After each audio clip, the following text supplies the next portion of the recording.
बहुत समय पहले की बात है। एक बहुत गरीब इंसान था। उसके पास उसकी पत्नी और दो छोटे छोटे बच्चे भी थे। उसका अपने परिवार का पालन पोषण करना बहुत कठिन हो गया था। उसका दिमाग काम नहीं करता था और मन भी अशांत रहने लगा। तभी उसने अपना घर छोड़ने का फैसला लिया। एक रात जब उसकी पत्नी और दोनों बच्चे सो रहे थे तो वे चुपचाप घर से चला गया। रात में बिना किसी मंजिल के वो आदमी चलता रहा। तभी अचानक उसने देखा कि एक नदी किनारे भगवान बुद्ध अपने शिष्यों के साथ बैठे हैं। उसी वक्त उसने निर्णय लिया कि वह अब सन्यासी हो जाएगा और भगवान बुद्ध का शिष्य बनकर यहीं रहेगा। उसके बाद वह भगवान बुद्ध के चरणों में जाकर गिर गया और उनसे विनती करने लगा कि वो उसे अपना शिष्य बनाकर अपने साथ ही रख लें। भगवान बुद्ध ने उस गरीब इंसान की बात सुनकर उसे अपना शिष्य बनाकर अपने साथ रख लिया। भगवान बुद्ध अपने शिष्यों के साथ आगे बढ़ते हैं। रास्ते में चलते चलते थक गए। सब रुककर एक पेड़ के नीचे विश्राम करने लगते हैं। तभी भगवान बुद्ध को गर्मी के मारे बहुत तेज प्यास लगने लगी। उन्होंने अपने नए शिष्य से कहा, यही पास में ही एक सरोवर है, तुम जाकर वहाँ से पानी ले आओ। भगवान बुद्ध का आदेश मानकर वह सरोवर से पानी लेने चला गया।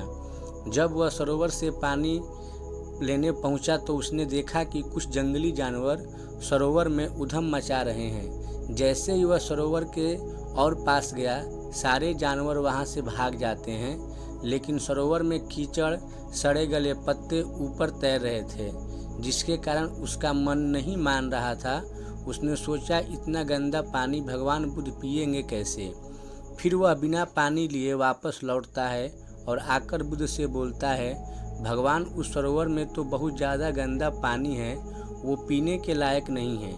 अपने शिष्य की बात सुनकर भगवान बुद्ध थोड़ी देर चुप होकर बोले, जाओ उसी सरोवर से जाकर पानी लेकर आओ।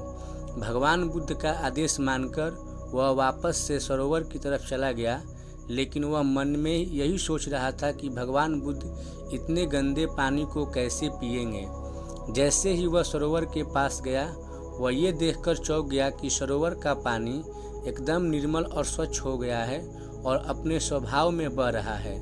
उसने पानी लिया और भगवान बुद्ध के पास आते ही उनसे प्रश्न करता है, भगवान थोड़ी ही देर में सरोवर का मैला पानी इतना साफ कैसे हो गया। फिर बुद्ध ने उसे समझाते हुए कहा, जब जानवर अब पानी में उधम मचाए हुए थे तब सरोवर का कीचड़ उभर आया था,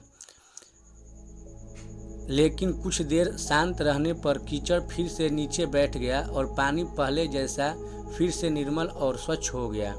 ठीक इसी तरह से हमारे मन की स्थिति भी ऐसी होती है। जीवन की कठिनाइयों और भाग दौड़ हमारी मन में उथल पुथल पैदा कर देती है, जिसके कारण हम बिना सोचे समझे गलत निर्णय ले लेते हैं।